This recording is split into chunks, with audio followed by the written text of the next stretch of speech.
அனைவருக்கும் வணக்கம். சிந்துவோட டைரியை படித்த கையோட செம்ம காண்டில் வீட்டை விட்டு துரத்துறாங்க. அன்னபூரணி, நீ இந்த ஜென்மத்துக்கு என் மூஞ்சில் முழிக்காத, எப்பேற்பட்ட பாதகத்தை பண்ணியிருக்கேடி பாவி மகளே. என் பிள்ளைய நான் பார்த்து பார்த்து வளர்த்தண்டி, அவனை இந்த ஊரே மெச்சுற மாதிரி வளர்த்தனே, டாக்டருக்கு ஆளாக்கணேண்டி. அவன் மேலே எந்த தப்பு இருக்காதுன்னு எனக்கு தெரிஞ்சும் நான் கண்மூடித்தனமாக ஒன்றை நம்பினேன் பாரு, பொண்ணை நம்பினேன் பாரு, பொய் சொல்ல மாட்டாண்டு இப்படி தனக்கு தானே தாலி கட்டிட்டு என் பிள்ளை வாழ்க்கையை செதைச்சிட்டியடி. அன்னைக்கு மண்டபத்தில் இருந்தவங்க ஊர்லேருந்து எத்தனை பேர் வந்திருந்தாங்க, அத்தனை பேர் என் பிள்ளை மேலே எவ்வளோ குற்றச்சாட்டு வச்சாங்க. ஐயோ, அவன் எவ்வளோ நொறுங்கி போயிருந்தான், பாவி பாவின்னு போட்டு அடிக்கிறாங்க.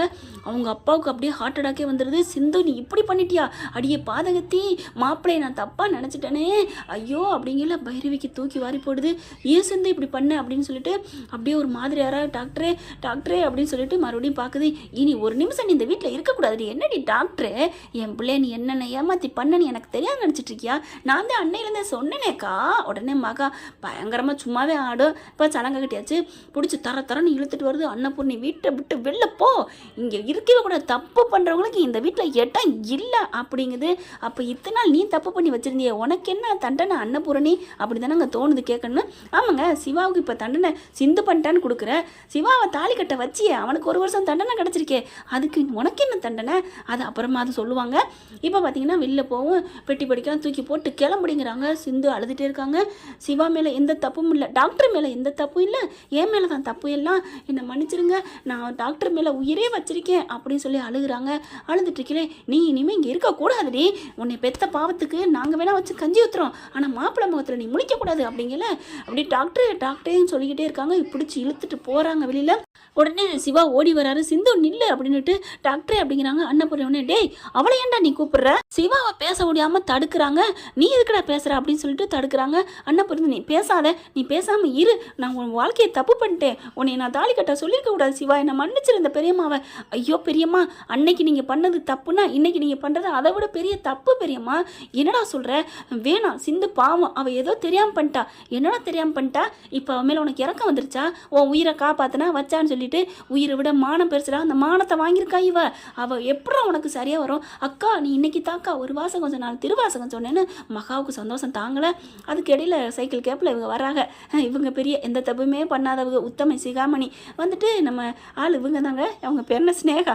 வெண்ணிலா ஞாபகமே வருது, கண்மணி அன்புடன். அவங்க வந்து என்ன பண்ணுறாங்க, வேகமாக, அத்தை நீங்கள் அன்னைக்கு சொல்லியிருக்கீங்க, ஆண்டி, இவங்க ஆண்டி தான் சொல்லுவாங்க, அந்த சிந்து மேலே தப்பு இருக்குன்னு நிரூபிச்சுட்டா உனக்கு என் பிள்ளைய கட்டி வைக்கிறேன்னு சொல்லியிருக்கீங்க, இப்போ நான் நிரூபிச்சிட்டேன், என்ன பண்ணுவீங்க, எனக்கு என் சிவாவை கட்டி கொடுங்க அப்படின்னு சொல்ல அப்படியே அன்னபூர்ணி பார்க்குது. ஒன்றும் பண்ண முடியல. ஆமாக்கா, நீ அன்னைக்கு சொன்னீல ஸ்னேகாவும் சிவாவும் உயிருக்கு விரும்பினாக்கா, ப்ளீஸ்க்கா அப்படின்னு சொல்ல யாரும் எதுவும் சொல்ல முடியாமல் இருக்காங்க. அப்படியே அன்னபூர்ணி வாயை எடுக்க போகுது. நான் செஞ்சது தப்பு தான், நான் கொடுத்த வாக்கை காப்பாற்றுவேன் தான் அப்படிங்கல. பெரியம்மா அப்படிங்கிறாரு சிவா. என்னடா அப்படிங்கிற மாதிரி பார்க்குறாங்க. என்ன வாக்கு கொடுக்க போகிறீங்களா மறுபடியும்? அன்னைக்கு நீங்கள் கொடுத்த வாக்கு உண்மைதான், நான் இல்லைன்னு சொல்லலை, ஆனால் அந்த வாக்குக்கு தகுதியானவளா இவ, அதை பார்த்தீங்களா அப்படிங்கல. என்ன சிவா, என்ன நான் என்ன பண்ணேன்? நான் கரெக்டாக தான் உன்னை லவ் பண்ணேன், ஆனால் அவன் உன்னை பொய்யா தாலி கட்ட வச்சு உன்னை அசிங்கப்படுத்தினா. ஓ, அவன் என்ன அசிங்கப்படுத்தினா, நீ என்ன உண்மையாக லவ் பண்ணியா? ஆமாம் சிவா, அப்போ ஒருத்தனை உயிரை விட்டு உலகத்தை விட்டு அனுப்ப பார்த்தியே, அவனை என்ன லவ் பண்ண? அது ஏதோ தெரியாத வயசில் பண்ணிட்டேன். ஓ, தெரியாத வயசில் பண்ணிட்டீங்க, சரி, தெரியாத வயசில் பண்ணேன், அப்புறம் ஆளை விட்டு ஏன் தூக்க வச்ச? அவன் என்னையே வந்து டார்ச்சர் பண்ணான், நான் உண்மையாக லவ் பண்ணேன், உன்னை உண்மையாக லவ் பண்ணேன் அப்படின்ட்டு, அதனால் எனக்கு பிடிக்கல, உண்மையாக லவ் பண்ணேன்னு ஒருத்தன் வந்திருக்கான், அவனை பிடிக்கலன்னு என்ன பிடிச்சிருக்குன்னா அதுக்கு காரணம் என்னோட கைராசி, என் டாக்டர் தொழில் எல்லாம். அவன் ஏழை, யாரும் இல்லாதவன், அதனால கட் பண்ணியிருக்கிற. நீ சொன்னது என்னமோ உண்மைதான், தெரியாமல் ஒரு இளம் வயசில் நீ இன்ஃபாக்சுவேஷனில் லவ் பண்ணிட்ட, அதுக்கப்புறம் அதெல்லாம் பிடிக்கல இங்கிட்டு வந்துட்ட. ஆனா அது கூட தப்பு இல்லை. அந்த லவ்வை உயிருக்குயிராக லவ் பண்ண அவனை போட்டு தள்ள ஆள் அனுப்பியிருக்க, அவனையும் போட்டு தள்ள ஆள் அனுப்பியிருக்க. நீ நல்லவளா? நீ நல்லவளா இருந்தா இப்போ நான் என் பெரியம்மாட்ட சொல்லி, சரி பெரியம்மா நீங்கள் கொடுத்த வாக்கை காப்பாத்துங்கன்னு சொல்லுவேன். ஆனால் நீ நல்லவளே இல்லை. ஒன்று லவ் பண்ணவனை ஏமாத்தின, அவனை உலகத்தை விட்டு அனுப்ப பார்த்த, அவனை காப்பாற்ற வந்த அந்த ஃப்ரெண்டையும் நீ பண்ணின காசு கொடுத்து, அதை விட நீ பயங்கரமான ஒரு திட்டம் போட்டா பாரு. என் ஒய்ஃபு சிந்துவை நீ கொடைக்கானது தள்ளுன, அது ஒரு நீ கொலகாரிடி. அதை விட ஹாஸ்பிட்டலில் நீ எத்தனை பேருக்கு நீ பண்ணியிருக்கிற, எத்தனை பேர் உயிரை எடுத்திருக்க. இப்படிப்பட்ட ஒரு மோசமானவளை நான் எப்படி கல்யாணம் பண்ணுவேன்? எங்கள் எங்கள் பெரியம்மா வாக்கு கொடுத்துச்சுன்னு எங்கள் பெரியம்மாவுக்கு அது தெரியல. பெரியம்மா இப்போ சொல்லுங்கள், இப்போ இவன் நல்லவளா? ஒரு கேவலமானவளுக்கு என்ன கட்டி கொடுக்க பார்க்குறீங்களா? ஏன் மானம் போகுது போகலை, ஆனால் பல பேர் உயிரை எடுத்திருக்கா. அவளுக்கு எப்படி நீங்கள் வாக்கு கொடுக்கும் போது அவளோட நான் எப்படி வாழ முடியும் அப்படின்னு சொல்ல அப்படியே அன்னபூரி நினைக்குது. ஆமா இல்லை அப்படிங்கிற மாதிரி, ஆண்டி அதெல்லாம் அவருக்கு உங்களை குழப்புறாரு, அப்பெல்லாம் பார்க்கக்கூடாது, வாக்குத்தான் பார்க்கணும், வாக்கு கொடுக்கறது கரெக்டாக இருக்கணும், நீ கரெக்டானவன் இல்லையே அப்படின்னு சொல்லிட்டு இருக்கல. அன்னபூர்ணி பார்க்குது. உடனே மகாவும் ஆமாக்கா ஆமாக்கா அப்படிங்கல. நீ வாயை மூடு மகா, என்ன நினச்சிட்டு இருக்க? என்னை பேசி என்னை குழப்பாத, நான் ஒரு முடிவு எடுக்கணும். ஐயோ பெரியம்மா, நீங்கள் முடிவு எடுக்கிறது எடுக்காதெல்லாம் உங்கள் விருப்பம், சிந்துவை ஏற்றுக்கிறதும் ஏற்றுக்காதும் உங்கள் இஷ்டம், நான் அதை ஒன்றுமே சொல்லலை. ஆனால் சிந்துவை நான் மனசார முழுசாக என் பொண்டாட்டியாக நான் இப்போ தான் ஏற்றுக்கிட்டேன் பெரியம்மா. அவளோட கோணம் சின்ன பிள்ளைலேருந்து அவளை எனக்கு தெரியும், ஃப்ரெண்டாக எனக்கு எவ்வளவோ உதவி பண்ணியிருக்கா. அவள் என் மேலே உள்ள ஆசையிலையும் காதலையும் இந்த மாதிரி பண்ணிட்டா. என்ன ஒன்று நான் தான் பண்ணிக்கிட்டேன் அப்படின்னு அவள் அன்னைக்கு சொல்லியிருந்தா கூட எனக்கு மனசாரி போயிருந்திருக்கும். ஆனால் அதை தன்னை மறைச்சிட்டு என் மேலே பழி போட்டா. அது ஒன்று தான். ஆனால் அந்த ஒரு பழி பாவம் பண்ணதுக்கு 1000 நன்மை எனக்கு செஞ்சுட்டா. இன்னைக்கு நான் உயிரோடு இருக்கிறதுக்கு காரணமே அவள் தான் பெரியம்மா. அந்த சிந்தை இல்லைன்னா நான் இல்லை. ஆனால் அவள் அதை தவிர எந்த உயிருக்கும் அவள் கெடுதல் நினைச்சதில்ல. எல்லாரும் நல்லா இருக்கணும் மட்டும்தான் நினைப்பா. ஆனால் அந்த ஸ்னேகா தான் மட்டும்தான் நல்லா இருக்கணும், தான் நல்லா இருக்கிறக்கா என்ன வேணாலும் பண்ணான்னு நினைப்பா. தயவு செஞ்சு கெஞ்சி கேட்குறேன், அவளோட மட்டும் என்னை சேர்த்து வச்சிடாதீங்க பெரியம்மா, ப்ளீஸ் பெரியம்மா. நீங்கள் சிந்துவை ஏற்றுக்காட்டி கூட பரவாயில்ல, எனக்கு அதை பற்றி ஒன்றும் இல்லை. ஆனால் ஸ்னேகாவை என்னால் ஏற்றுக்க முடியாது. அன்னைக்கு ஒரு பாவத்தை பண்ணீங்க, ஆனால் அதாவது ஒரு பாவம், இன்னைக்கு இவளை எனக்கு கட்டி வச்சிங்க, அவ்வளோதான். எனக்கு 1000 பாவம் உங்களுக்கு சேரும் பெரியம்மா. இவளை தான் நான் சொல்லுவேன். இவளை பற்றினது எல்லாம் உங்களுக்கு தெரியும். தெரிஞ்சிருந்தும் இவ கூட என்னை சேர்த்து வச்சிங்கன்னா நான் அப்போவே இந்த உலகத்தை விட்டு போயிடுவேன் பெரியம்மா அப்படின்னு கிளம்புறாரு. சிந்துவை பார்க்குறாங்க. வா சிந்து, உன்னை எப்போ ஏற்றுக்கிட்டு எங்கள் பெரியம்மா கூப்பிட்றாங்களோ அப்போ பார்த்துக்கலாம் அப்படின்னு சொல்லி கூப்பிட, டாக்டரே அப்படின்னு சொல்லி காலில் விழுகிறாங்க. அப்படியே நில்லு டாக்டரே, என்ன பெரியம்மா பெரியத்தை சொல்கிறாங்கன்னு பார்ப்போம் அப்படிங்கிற பைரவி வருது. அத்தை, சிந்து பண்ணது பெரிய மன்னிக்கவே முடியாத தப்பு தான்.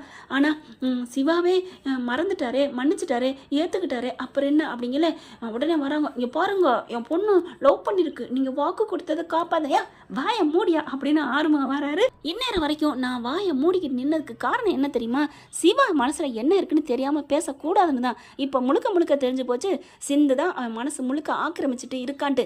அதை விட உன் மகளை பற்றின கேவலமானதையும் புட்டு தான் வைக்கிறான். அப்போ அவன் மனசில் தப்பான எண்ணத்தை, உன் மகளை எண்ணத்தை விதைச்சி வச்சிருக்கா.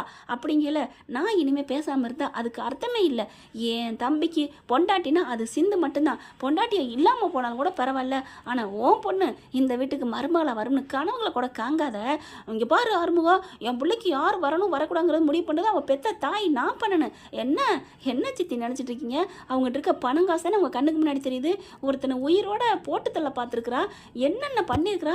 அவளை போய் இப்போ கூட பாருங்க, நம்ம டாக்டர் தொழிலே முடக்கிட்டா, நம்ம ஆஸ்பத்திரியை மூடுனா, சிந்து மேலே கம்ப்ளைண்ட் கொடுத்தா, எவ்வளோ கேவலமான வேலை செஞ்சுருக்கா. அந்த பிள்ளைக்கு அந்த குழந்தையும் தாயும் காப்பாற்றி உயிரை காப்பாற்றிருக்கிறா சிந்து. அவங்க வாழ்த்துன வாழ்த்து இருக்கே, உன் புருஷன் பிள்ளை குட்டியோட உன் குடும்பமே உன் குலமே வாழும்னு சொல்லியிருக்காங்க. அப்போ சிந்துனால தானே, சிந்து பண்ண காரியம் தானே நம்ம குடும்பம் வாழும். ஆனால் இவ பண்ணியிருக்கிறது அந்த குடும்பம் இவங்களை எவ்வளோ சவிச்சிட்டு போயிருப்பாங்க. அவள் சவிச்சவன் நம்ம வீட்டுக்கு வரணுமா? முடியாத சிவா. அம்மா என்ன சொன்னாலும் சரி, அம்மா எப்படித்தான் அப்பப்போ அன்னைக்கு எப்படித்தான் என் பேச்சை நம்பாமல் அந்த வள்ளி விஷயத்தில் முடிவெடுத்தாங்க. இப்போ உன் விஷயத்தில் முடிவு எடுக்க போகிறாங்க. ஆனால் அம்மா நான் இப்போ சொல்கிறேன், அன்னைக்கு சிந்து கழுத்தில் தாலி கட்ட சொன்னது தப்பான முடிவு நீங்கள் நினைக்கிறீங்க, அதுதான் தப்பு.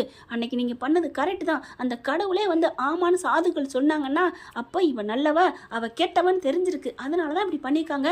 இதுக்கு மேலே உங்கள் இஷ்டம் அப்படின்னு சொல்லிட்டு எல்லாரும் போங்க, யோ உன் பொண்ணை கூட்டிகிட்டு போயா அப்படிங்கிறாங்க.